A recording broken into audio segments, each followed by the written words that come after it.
Once upon a time, in a kingdom where every sunrise looked like it was photoshopped, lived a girl named Cinderella. Now, everyone called her Cinders, because she always had soot on her clothes from cleaning the giant fireplace her stepmother adored more than actual people. And her stepsisters? Total drama queens. It was always, Cinders, bring my dress. Cinders, fix my hair.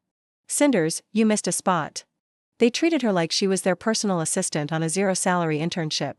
But even through the hard days, Cinderella stayed soft-hearted, hopeful, and real.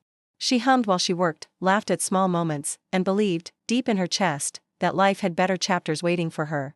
One morning, the kingdom started buzzing like someone had just leaked some major gossip. There was going to be a royal ball. Everyone was invited. And the prince was looking for someone with a good heart. Cinderella's eyes lit up. Maybe I could go too. Her stepmother burst out laughing like she'd just heard the world's funniest joke. You? In that dusty dress? Please. Stay home and scrub the floors. And just like that, Cinderella's tiny spark of hope dimmed.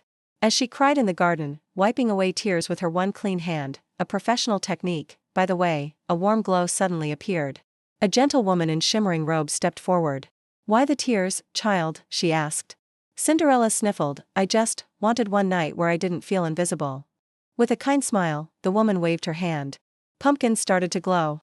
Mice transformed into majestic horses. And Cinderella's dusty dress? It turned into a gown so stunning it looked illegal. But the fairy warned her, magic has a deadline. Midnight. After that, you're back to regular programming. Cinderella nodded. Hope restored. Heart unlocked. When she entered the ballroom, conversations froze mid-sentence. It wasn't just because she was the prettiest, though she did look like living stardust, it was because she carried a calm, glowing confidence that no dress could ever create. The prince noticed instantly. You seem different, he said.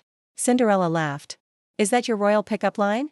They danced, they talked, and they shared stories, not about titles, not about wealth, but about dreams and fears and all the real things.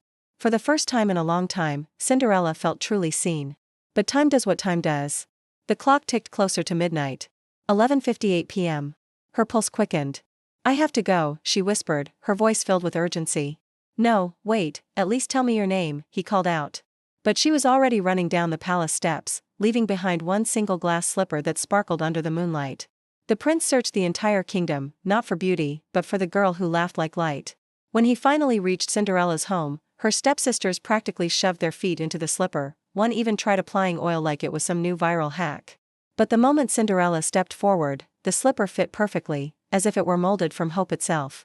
Her stepmother gasped, speechless for the first time in her entire career of complaining. And Cinderella didn't just become royalty. She used her voice, finally, to bring kindness into the kingdom, fairness to the forgotten, and courage to anyone who ever felt small. The prince loved her honesty, and Cinderella loved his gentleness. And they both knew that while magic brought them together, it was her bravery that truly changed her life. The moral of the story? Even in the toughest situations, your kindness and your courage are your superpowers. So believe in better days, because they're already on their way. Thanks for watching, and don't forget to subscribe for more stories.